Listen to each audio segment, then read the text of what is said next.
What's going on, people? Reprezent Radio 107.3 FM, the sound of young London. And I know I always sound excited, but I'm actually trying not to sound too excited right now. I am joined in the studio by a legend, a pioneer in this thing, the one, the only Ghetts. Ghetts, how you doing today, man? I'm good, bro. How you? Like I said, I'm excited. Love and respect, man. I appreciate that. Been a big fan from day, like, inspiration to me, and I know a lot of the MCs that I make music with now, like, whenever we talk, they talk about you. Appreciate that, man, really do.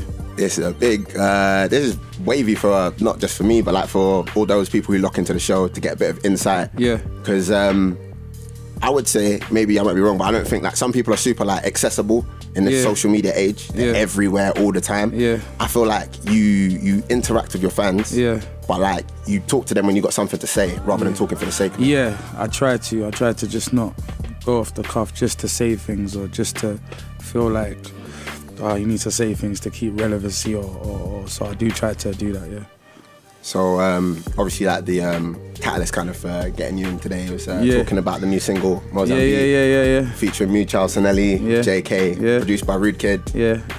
That song, I think it must have been after the studio session. You put up a little clip on Instagram for a little bit. Did you remember? I caught it. Remember? Do you know what's mad? It was a new flow, so I was just testing the waters. And when I saw everyone going mad, I thought, you know what, we might have something here. So I took it down. Yeah, you're on point. You're on point. This clip might self-destruct. Yeah.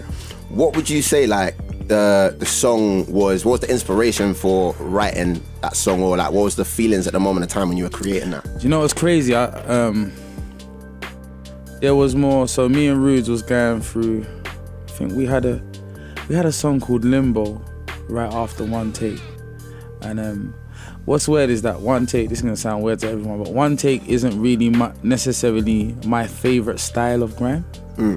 No disrespect, it's like I like it and it's sick. Don't get me wrong, it's sick, but I prefer the more like the minor keys, and just kind of just open space, not too jumpy. You know what I'm saying? Pockets. So exactly. So me and Rudes was just in the lab, and I was saying to him, I was listening to Limbo, and I just felt like it would have been nice to drop right after One Take. It would have made sense, but that's not where I am at the moment.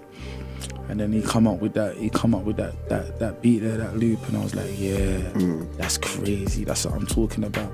And then it was kind of just, I laid down the idea, just had it for a little while, and I had a chorus. It was dead. The chorus was dead. I was actually having mad problems with the chorus myself, like trying to come up with things. It just seemed way too forced. So I just had it there for a little while. But every time I'd go through, like, I'd be in the car with my friends and go through songs, everyone would always react to that well. And anyway, fast forward. No, I think that might have been after. So going back, I told the story backwards, but I had spent some time in South Africa in a writing camp, Africa Express, done by Damon Albarn from the Gorillas. And then I met loads of different artists from out there. Artists from the Durham scene, and just a lot of cold artists that had never been brought to my attention before. And we just vibed, man. It's like, imagine Pontins, but Pontins with Barnes, but there's like wavy producers and sick artists, and everyone's got their own studio in each barn. So you just go from studio to studio, just vibing with people, meeting with people, like, how you doing? You got anything there for me? Yeah, play this, and then you just lay a verse and you leave, you go to the next one, and that's what we was doing. And I thought I was killing it. I thought like I was going from studio to studio, killing it. Every time I'm going in the studio, I'm hearing this Moonchild Sanelly, and they're like, yeah, she's done 30 tracks already. And I'm like, what? She's done 30? Yeah, I got to meet her. And when I met her, you know, one of those people who just supreme light and aura, just a very, like, you're just drawn. The energy. Yeah, it's mad, it's crazy. We just vibed, we just hit off and vibed. Done a track out there which is not really my style, but I was just experimenting or whatever. Kept in contact Fast forward, she came to England, reached out to me and said, yo, I'm in England, homeboy, where you at? And I was like, I'm in the studio now, come true. And she came, I played the track. By then, I think I had Jaykae's verse. Yeah, I did have Jaykae's verse. Maybe I didn't. I can't remember exactly. But I played her the track and I did have Jaykae's verse, because let me give you some joke. So I played her the track. She asked me what I'm talking about. I explained to her in depth. And then I said to her, do you understand what I'm saying? And then she's like, I don't know, bro. And then she went in the studio, in the booth, sorry, and then under 5 minutes, killed it. And sonically, I was like, I don't know what I just heard, but there was loads of people in the studio going sick. And I listened to it again, I was like, wow, it's really amazing. Because no one has ever like done that on grime before. So at first it was like, I don't realize, sick, oh, it's crazy. And it's mad because after Jaykae's verse, yeah, remember Jaykae says at the end of his verse, and I wish I had a girl that would let a man cheat. Yeah. Yeah, so she starts talking in her language after his verse. Yeah. And I'm like, what are you saying there? Like, what's good? And then she was like, she told me what she was saying. She was basically mocking us because of that line. I said, please allow us, man. Just allow us. And then she changed it and whatnot. Right. But yeah, it was a succession. So it was a proper organic sort of process. Yeah. And I prefer it to be that way, man. Like just a mutual respect from artists. Yeah, but yeah. That's definitely got to be, I guess, how you feel about like your relationship with Rude Kid. Yeah. And how it's just developed over the years. Yeah, and that's another thing. Producers send me beats all the time. It's very rare that I take beats that are not made in my presence. Yeah. I like the bespoke, tailor-made thing. I like being in the session and cooking it from start, and just having a hand and a say in the production on what sounds are being used and where that goes and what that does. And I really like that. It's very rare that I take beats, because I feel like a producer-MC relationship it's a deep one.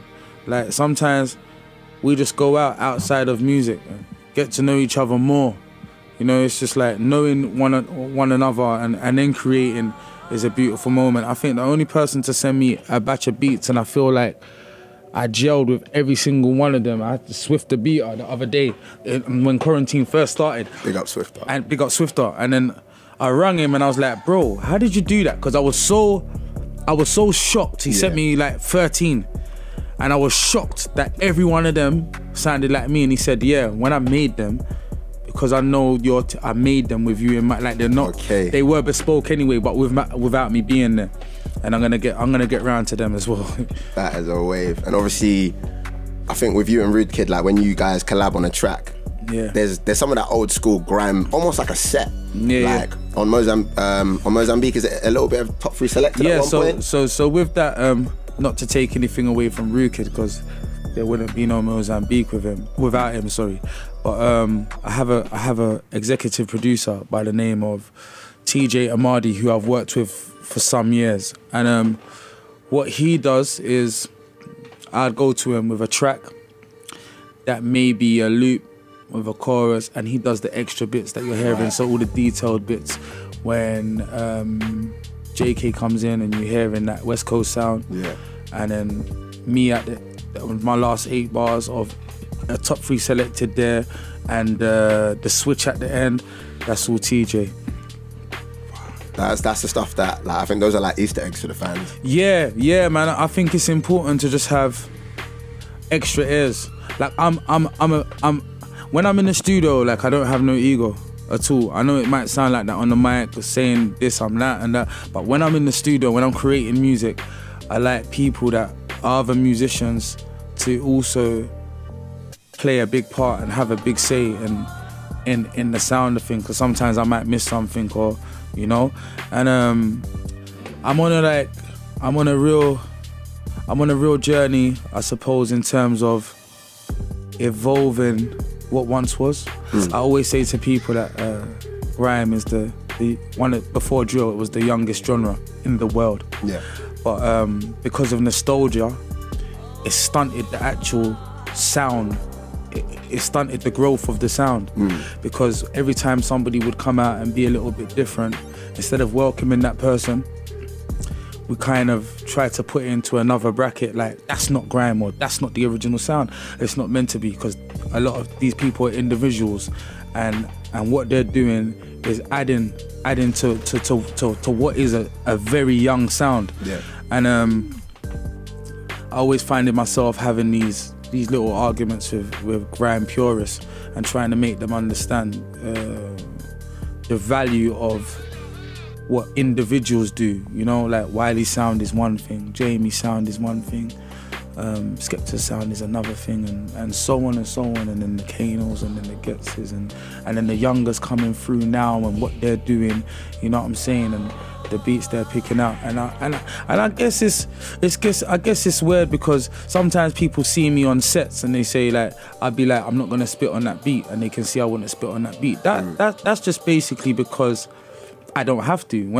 If I was in the studio, no disrespect to that producer, but that's not for me. Yeah. You know what I'm saying? That's not. Somebody wouldn't send me 15 beats and I'd pick that one. So while I'm on the set, I don't have to spit on that. It's not all for one for all, you know? I think that's come with like time and development and growth. And yeah, it's come with being more confident within myself. People talk about conforming to the mainstream a lot, loads. Like when they talk about conforming, that's mostly what they're talking about, conforming to the mainstream. But I know more people that conform to the underground. Yeah. Because it's the easiest thing to do. You don't want to get straight, you know what I'm saying? There's so many people that conform to, when really creatively they can push their genius much further. You know what I'm saying? I done it for a little while, in all honesty, like where there's things that I wanted to do, there's things that I wanted to talk about, there's things that I wanted to say, and I didn't. Because I thought, no, I don't know how to feel about this, or like, you know what I'm saying? But at this point, I feel like I'm the most fearless that I have ever been in music. And I think that's come from growth, yeah. Yeah, and I think as a fan, I can hear it in the music. One thing that I always thought was something interesting for me was like when Black Rose came out, somebody said to me that was, oh, I love this, like Ghetts is getting in his conscious bag, he's talking about society, and I was like, have you heard how it is? Have you heard Convo with Cabby? Have you heard Karma? Like, exactly. Even man's verse on Inna the Ghetto, like, yeah, exactly. It's always been social commentary. Yeah, yeah. Do you think like, rather than your perception on the social commentary changing, people's reception of it is changing? 100%. I feel like people are becoming more conscious and listening to words more. So a lot of time, because my energy has been high energy, they've gone off the vibe and feeling of what it is rather than what's actually being said. You know what I'm saying? Because they're seeing man's shell like Shelly. They're going off the vibe and how it makes them feel, but not really breaking down what's being said. But as they get more into music and start listening more and just opening up a consciousness and understanding, oh, that's what my man meant there. Like, I'm sure if a lot of people go back to my previous works, like you said, like Convo with Cabby and things like that, it's been happening for a long while. But now, I would shoot a video for Convo with Cabby instead of doing like, what's the commandments or something like that. Like I'd rather want to push the content of Convo with Cabby or something like that. You know what I'm saying? Like even when I made Ghetto Gospel, imagine how my career would have been different, or how I would have been defined as an artist, rather than going top 3 selected, going with Blessed with a Gift or Understand. Yeah, this is all at the same time. This is all on one body of work. It's all there. But because I've gone top 3 selected, people have come with the interpretations and perceptions and all of this without listening to the full body of work, without reading the next chapter. You know what I'm saying? But my career would have been maybe different if I had gone Understand or Blessed with a Gift. When I then done the grime thing, people would have been said, "Oh, he's doing grime now." Yeah, like imagine. But I guess that's like a pitfall that you can fall into when you're so versatile. Like when you're talking about like your bodies of work, like the albums, they've all got like a message and a coherent like sort of theme running throughout them. The mixtapes, similar sort of thing. Even when some people serialize a mixtape, it's just like, oh, my first mixtape is called Hard Bars, so my next one's gonna be called Hard Bars 2. And it's like, nah. When you see Momentum and you see Momentum 2, you can see the same energy from that first one in the second one. You can see why that's part of a series. And I guess I'm building up to a question that I wouldn't really forgive myself if I didn't ask. Like, how much can you tell me about the new album or the forthcoming album? I feel like it's the sickest thing. I'm so proud of it, bro. And I said the other day, I haven't felt that feeling since my debut, 2000 and Life. And I said that because I remember making 2000 and Life. At that point, you're not thinking, this one's gonna bang at a festival. Radio are gonna play this. This demographic of people are gonna like that. So that feeling came back to me from being fearless and just really making what you think is sick, what you want to play all the time in your car. Yeah. And I feel like people are going to appreciate how authentic it is and even like us just really pushing the boundaries. And some of the features are going to blow you away, like literally. I can't wait. I'm so excited. I wish I could fast forward my next 4 singles or 3, but I can't. So we're gonna just keep dropping the singles until we get into album. And God willing, we can have some shows soon, man, because I really want to see how the songs are connected with people at the moment. That's another thing that I wanted to ask you. Obviously, with like the ongoing COVID situation, live performances have just pretty much all gone. But you're someone who like performance has always been. Bro, I'm dying. I'm just gonna start rehearsing for a reason, like just to be ready. My brother, sick musician, he's on the album as well, my actual blood brother.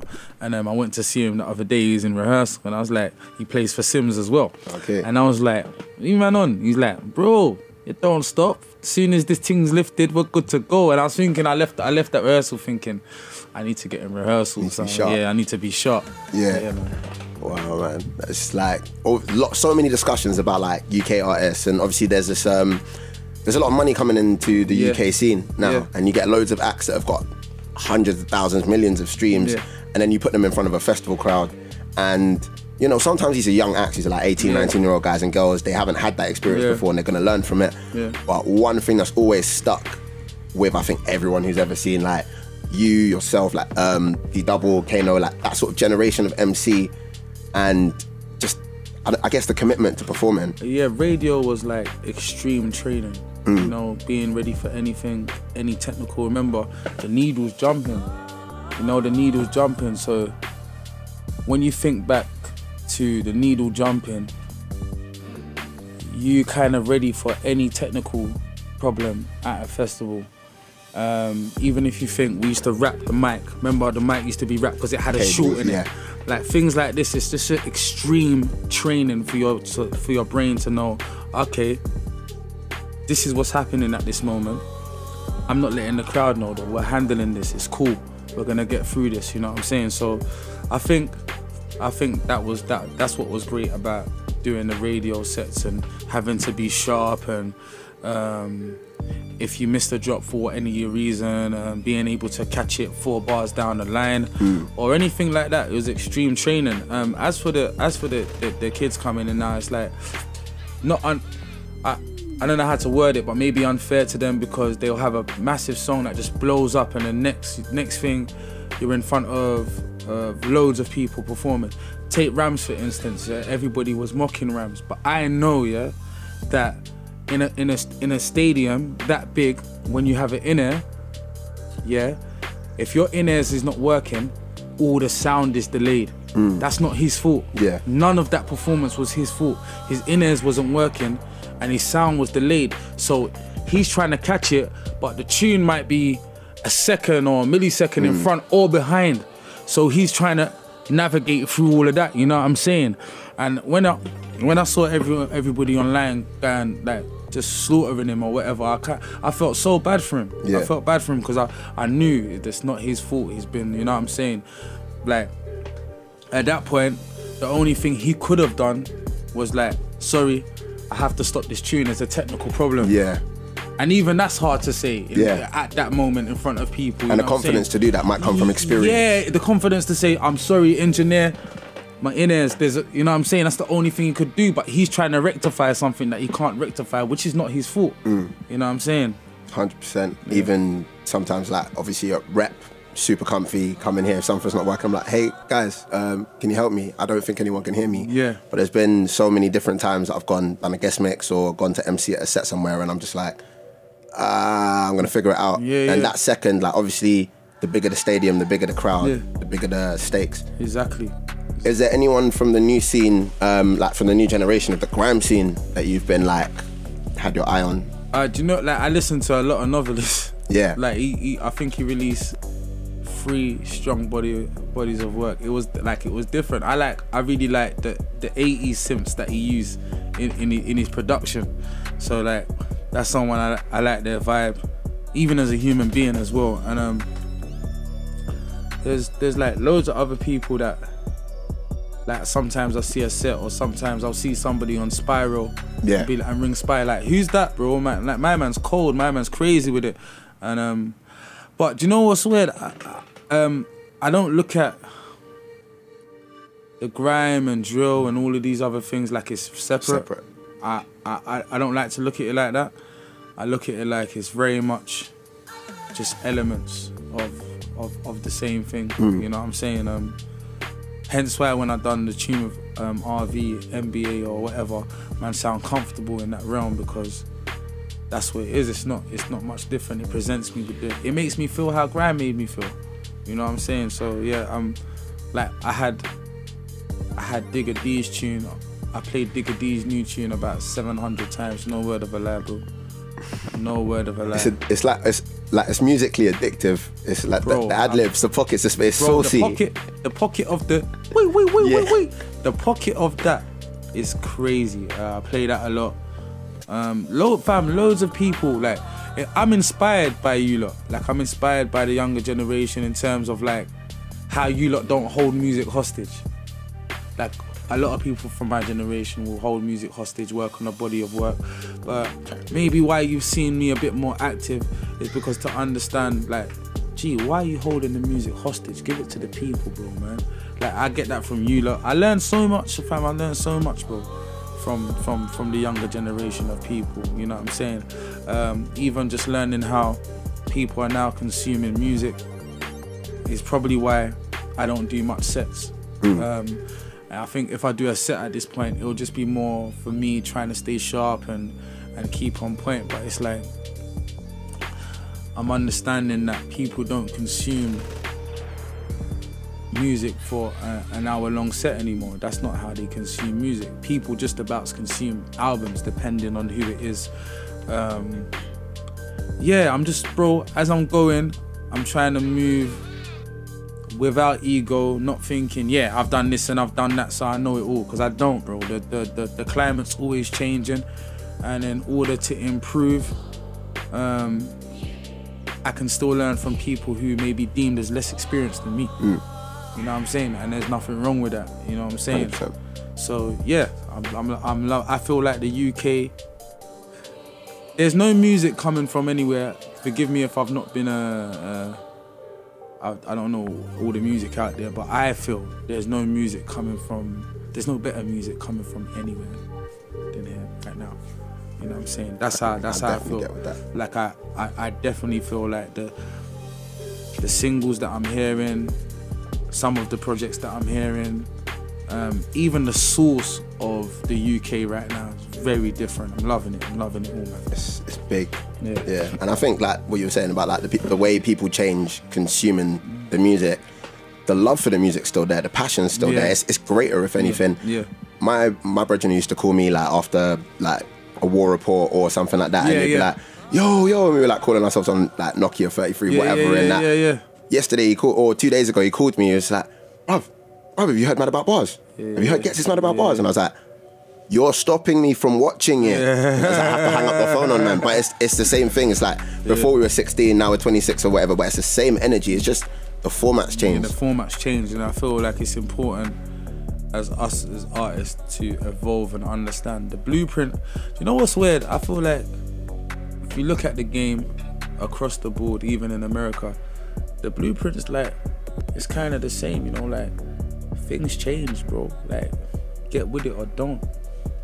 But not getting with it just means that you won't evolve, and that's all it is. And I'm prepared I'm prepared to get with it and try and understand it. And I feel like we have a lot of people in music who, whether they're part-time consumers or even some people that work in music, generally don't know about music. You understand? Sometimes, like, I'm always look at my age. Some of my friends don't like drill. Yeah? I say to them, brother, you have to go and take it in its capacity. Yeah. Do you understand that? I've been in places where the energy that I feel from that thing, I've left there thinking, yo, that's mad. And I feel like, okay, some people like substance rap. My cameraman loves substance rap. He loves it. That's his thing. But he don't like it if it's not substance rap. Like, he thinks if it's not substance rap, it's basic. Example, he doesn't go out. Yeah. So he don't leave his house. He don't leave his house. So I'm like, of course you like substance rap, because you're in the house listening to music that you can digest on your own. And that's you as a person, which is fine. But don't put down the other music because you haven't been able to listen to it in its capacity. Because I tell you something, when I'm a vibes man, I'm a substance man, lyricist, all the above, but I'm a man that likes to be out. And bro, you see when I'm out, I don't want to hear nothing too wordy. I don't want to hear nothing too wordy, bro. I'll be honest with you, I want to vibe. And that's where that comes into it. You know what I'm saying? So I can appreciate the music for what it is, because if I'm out, I want to hear that. If I'm in, I want to hear this. If I'm driving, I want to hear this. And everybody's got their own special realm where they excelling. You're not better than them in that realm. That's his realm. You know what I'm saying? You might be able to do that, but that's his realm. That's what he does sick. 100%. You know what I'm saying? And so on and so on. It's just about appreciating music at that level and understanding it. Yeah, and I guess, like, if you go outside of your realm, going outside your realm for the enjoyment or the musicality of it, rather than doing it because you think that's gonna bust or that's gonna attract a new audience or whatever. You know what I'm saying? Yeah, bro, man. I think generally, like, everything that, like, I've seen from you, like, in its entirety musically, has been kind of from early. It's just been focused on telling a story and telling the stories of the people around you. Do you know what I mean? Like, so many artists that I discovered through, you know, either hearing them in one of your bars or them on a set with you or something like that. And obviously, I guess you've kind of reflected on it in the music, but there's a lot of those artists who aren't making music anymore. Do you feel like your longevity in the game has come from, like, your commitment to that message and that storytelling? Do you know what? It comes from just me having a love for music, man. Like, someone asked me a question, would you rather go deaf or blind? I said blind immediately. It's not even like... It's not a question. Obviously, I don't want to go blind, but... If I had to choose one of those things, bro, I couldn't imagine not hearing, bro. Like, I couldn't imagine that, bro. Like, I couldn't imagine that. It's mad, you know what I'm saying? So, just loving, just being in love with music. Music before my time, music in my time, and music after my time. Like, I love it, bro. I can take in, like, the thriller, the off the wall, like, and understand how sick it is, and listen to the acoustics of that, as well as taking in, like, a DMX or Jay-Z, and not really being able to take in those before him, but understanding that maybe without a Big Daddy Kane, without a KRS-One, there'd be no people that I love because of the influence. So understanding the lineage of something is very important to me, because I can backtrace how this happened. Like, this person is the reason why this person, and so on and so on and so on and so on, you know what I'm saying? And understanding that throughout music, the lineage is who influenced who, and why we're here today, and now why we're past that, you know what I'm saying? I like the science of music almost, and really just, and studying it. The vibration at the end of the day, it all comes down to vibration. Sometimes I think there is a best, and then sometimes I think there is no best, because how can there be a best when it's just all based on vibration? That's all it is. It's just vibration. And if we're able to move people with words, bass lines and melodies and things like this, then we're all doing something right, you know? Definitely the scientist of music bit. Definitely feel that. Remember when you called yourself a barologist? Yeah. That's the correct term. That's the term that we're after for this. Yeah, man. Yeah. Thank you so much for no problem, bro. Jumping on with us, man. I just wanted to say, bro, it's been a pleasure even sitting down with you because your intel, your intel into things, past, present, and future, bro. Likewise, man. Respect, bro. Respect, man. Big respect. Done though. This is I'm not even. We're still on the air, right? 107.3. Nah, I'm not dreaming. I pinched myself. It's good. Listen, I'm definitely gonna have to play some Ghetts right now. So it's time to listen to Mozambique featuring Moonchild Sanelly, Jaykae. This one is out right now. All good digital outlets, all of that good stuff. Go watch the video as well. Absolute masterpiece. Reprezent Radio 107.3. He just done one of man's best interviews still.